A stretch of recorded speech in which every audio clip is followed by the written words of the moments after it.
മുൻ DGP ഇനി mayor. അങ്ങനെ UDF-നെയും LDF-നെയും ഞെട്ടിച്ചുകൊണ്ട് തലസ്ഥാനത്ത് താമര വിരിഞ്ഞിരിക്കുകയാണ്. ഒരു ചരിത്ര വിജയമാണ് BJP തലസ്ഥാനത്ത് നേടിയിരിക്കുന്നത്. NDA 50 സീറ്റുകളിൽ വിജയിച്ചു. LDF ദയനീയ പരാജയം ഏറ്റുവാങ്ങി 29 സീറ്റുകളിലേക്ക് ചുരുങ്ങി. UDF 19 സീറ്റിലേക്കും. പ്രമുഖരായ സ്ഥാനാർത്ഥികളെ, പ്രത്യേകിച്ച് മുൻ MLA മേയർ സ്ഥാനാർത്ഥിയാക്കി ചൂണ്ടിക്കാണിച്ചുകൊണ്ട് UDF ആണ് അത്തരമൊരു ട്രെൻഡ് ഇത്തവണ ആദ്യം പുറത്തുവിട്ടത്. എന്നാൽ അതിൻ്റെ ബലം കിട്ടിയത് NDAയ്ക്കാണ്. അവർ രംഗത്തിറക്കിയത് മുൻ DGP-യും BJP സംസ്ഥാന വൈസ് പ്രസിഡന്റുമായ R. ശ്രീലേഖ IPS-നെ ആയിരുന്നു. തിരഞ്ഞെടുപ്പ് ഫലം വന്നപ്പോൾ ശബരിനാഥൻ വിജയിച്ചു എങ്കിലും UDF-ന് ദയനീയ പരാജയം ഏറ്റുവാങ്ങേണ്ടി വന്നു. അതുപോലെ NDAയ്ക്ക് അപ്രതീക്ഷിത വിജയവുമുണ്ടായി. ഇനിയുള്ള ചോദ്യം, ആരാവും തലസ്ഥാനത്തിന്റെ പുതിയ മേയർ എന്നാണ്.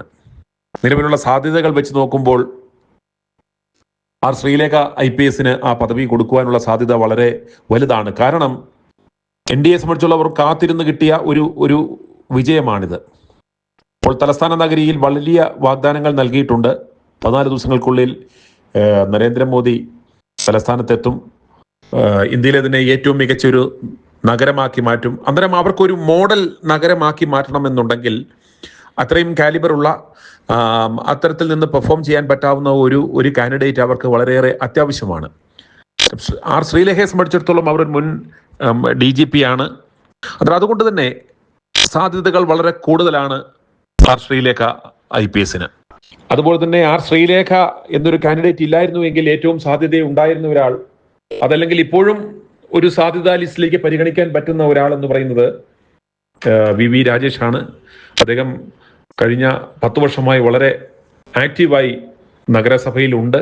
ഒരു പ്രതിപക്ഷം എന്ന നിലയ്ക്ക് വളരെയേറെ ശക്തമായ പ്രതിഷേധ പരിപാടികൾ നഗരസഭയിലെ അഴിമതികൾക്കെതിരെ അദ്ദേഹം നടത്തുകയും ശ്രദ്ധേയനാകുകയും ചെയ്ത വളരെയേറെ ജനകീയനായ ഒരു നേതാവാണ് VV രാജേഷ്.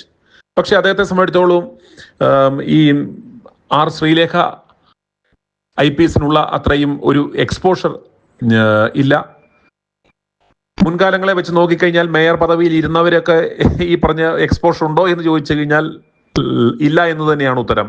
കാരണം CPM-ന്റെ അതല്ലെങ്കിൽ ഇടതുപക്ഷത്തിന്റെ കട പൂട്ടിച്ച മേയർ എന്ന് വിശേഷിപ്പിക്കാവുന്ന ആ മേയർ ഒരു യഥാർത്ഥത്തിൽ യാതൊരു എക്സ്പോഷറും ഇല്ലാത്ത ഏറ്റവും പ്രായം കുറഞ്ഞ സ്ഥാനാർത്ഥി എന്നൊക്കെ പറഞ്ഞ് വലിയ പ്രൊപ്പഗണ്ട നടത്തിയെങ്കിൽ പോലും വെറും ഒരു കളിപ്പാട്ടം മാത്രമായിരുന്നു എന്ന് നമുക്ക് മനസ്സിലായി. അതുപോലെ അവരുടെ അഹങ്കാരം നിറഞ്ഞ പ്രവർത്തികളുമൊക്കെ അവർ എത്രത്തോളം ഒരു നഗരത്തിലെ ജനങ്ങളെ വെറുപ്പിക്കാം എന്നതിൻ്റെ ഏറ്റവും നല്ല ഉത്തമ ഉദാഹരണമായിരുന്നു മുൻ മേയർ.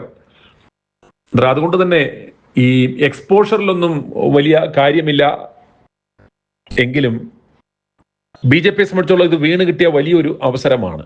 കാരണം ഈ അവസരം അവർ ശരിക്ക് യൂട്ടിലൈസ് ചെയ്ത് കഴിഞ്ഞാൽ ഇനിയും വരാൻ പോകുന്ന 2-3 മാസങ്ങൾക്കുള്ളിൽ തലസ്ഥാന നഗരിയിൽ അത്രയും വലിയൊരു ബിഗ് ബാങ്ങോടുകൂടി അവർക്കൊരു തുടക്കം കുറിക്കുവാൻ നല്ലൊരു മേയർ സ്ഥാനാർത്ഥിയെ തിരഞ്ഞെടുത്ത് ആ മേയറുടെ നേതൃത്വത്തിൽ വളരെ ശക്തമായ വികസന പരിപാടികൾ പ്രധാനമന്ത്രിയെ അടക്കം ഇവിടെ കൊണ്ടുവന്ന് നിർവഹിക്കാൻ തുടങ്ങിയാൽ അത് വലിയൊരു സന്ദേശമാണ് കേരളത്തിന് നൽകാൻ പോകുന്നത്. അത് തീർച്ചയായിട്ടും അത് രാജീവ് ചന്ദ്രശേഖറിന്റെ നേതൃത്വത്തിൽ അത് ചെയ്യുവാനുള്ള സാധ്യത വളരെ കൂടുതലാണ്. കാരണം അവരെ സംബന്ധിച്ചിടത്തോളം വീണ് കിട്ടിയ ഈ അവസരം അവർ നശിപ്പിക്കുവാൻ യാതൊരു സാധ്യതയുമില്ല. K. അനിൽകുമാറിന്റെ ആത്മഹത്യയെ തുടർന്ന് തിരുമല വാർഡിൽ മെമ്പറായിരുന്ന ആ വിഷയങ്ങളൊക്കെ വലിയ വിവാദമാക്കുവാൻ ശ്രമിച്ചു. അതുപോലെ തന്നെ ശാസ്തമംഗലം വാർഡിൽ മത്സരിച്ച ഈ R. ശ്രീലേഖയ്ക്കെതിരെയും വലിയ വിവാദങ്ങളൊക്കെ ഉണ്ടായി. അവർ ആറ്റുകാൽ ക്ഷേത്രത്തിലെ കുത്തിയോട്ടത്തെ സംബന്ധിച്ച് നടത്തിയ പ്രസ്താവന വലിയ വിവാദമായിരുന്നു. അതുപോലെ R. ശ്രീലേഖയുടെ ചുമരെഴുത്തുകളിൽ IPS എന്നത് കറുത്ത മഷി കൊണ്ട് മായ്ച്ചത് വാർത്തകളിൽ ഇടം പിടിച്ചിരുന്നു. അതുപോലെ വോട്ടെടുപ്പ് ദിനത്തിൽ പ്രീപോൾ സർവേ ഫലം പുറത്തുവിട്ട് ശ്രീലേഖ വീണ്ടും വിവാദത്തിലായിരുന്നു. തിരുവനന്തപുരം കോർപ്പറേഷനിൽ NDAയ്ക്ക് മുൻതൂക്കം എന്ന തരത്തിൽ C4 സർവേ പ്രീപോൾ ഫലമെന്ന പേരിലായിരുന്നു രാവിലെ വോട്ടെടുപ്പ് ദിനത്തിൽ ശ്രീലേഖ സമൂഹ മാധ്യമങ്ങളിൽ പങ്കുവച്ചത്. അപ്പോൾ തന്നെ സൈബർ വിഭാഗം അത് തെരഞ്ഞെടുപ്പ് കമ്മീഷനെ അറിയിച്ചു.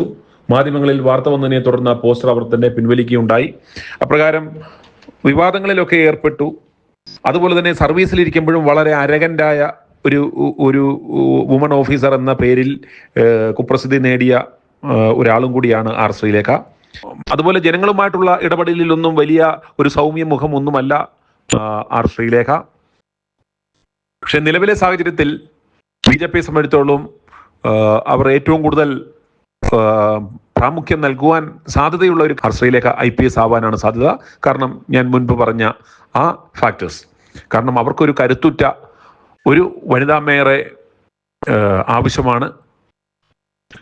ആർ ശ്രീലേഖ എത്രത്തോളം ആ പദവിയിൽ തിളങ്ങാൻ സാധിക്കുമെന്ന് നമുക്ക് കാത്തിരുന്ന് കാണാം. അതിനുള്ള ഏറ്റവും നല്ലൊരു ഉത്തമ ഉദാഹരണമാണ് സുരേഷ് ഗോപി. സുരേഷ് ഗോപി വലിയ പ്രതീക്ഷയോടുകൂടിയാണ് ജനങ്ങൾ തിരഞ്ഞെടുത്തത്. പിന്നീട് അയാളുടെ ആ മസിൽ പിടുത്തവും അയാളുടെ ആ പ്രവർത്തന ശൈലിയും എല്ലാം പാർട്ടി എത്രത്തോളം പ്രതിരോധത്തിലാക്കി എന്നത് നമുക്ക് ഈ തദ്ദേശ തെരഞ്ഞെടുപ്പിൽ തന്നെ മനസ്സിലാക്കുവാൻ സാധിച്ചു. തൃശ്ശൂരാണ് NDAക്ക് അവർ ഉദ്ദേശിച്ച തരത്തിലുള്ള ഒരു പ്രകടനം നടത്തുവാൻ കഴിയാതെ പോയ ഏകയൊരു ജില്ല എന്ന് പറയാവുന്നത്. അതൊരു സുരേഷ് ഗോപി ഇമ്പാക്റ്റ് ആണെന്ന് തന്നെ മനസ്സിലാക്കണം. കാരണം അത്രത്തോളം അയാൾ ജനങ്ങളെ വെറുപ്പിച്ചുകൊണ്ടിരിക്കുകയാണ്. അതുപോലെ തിരുവനന്തപുരം മേയർ എന്ന പദവിയിൽ ആർ ശ്രീലേഖ എത്തുമ്പോൾ എങ്ങനെയാവും അവരുടെ ഒരു പ്രവർത്തനം? അത് പാർട്ടിക്ക് എത്രത്തോളം ഗുണമുണ്ടാവും? അത് നഗരത്തിന് എത്രത്തോളം ഗുണം ചെയ്യും എന്ന് കാത്തിരുന്ന് കാണുക തന്നെ വേണം. i2i News, an eye for truth. i2i News subscribe ചെയ്തിട്ടില്ലാത്തവർ ഇപ്പോൾ തന്നെ സബ്സ്ക്രൈബ് ചെയ്യുക. നോട്ടിഫിക്കേഷൻ ലഭിക്കുവാൻ ബെൽ ബട്ടണും അമർത്തുക.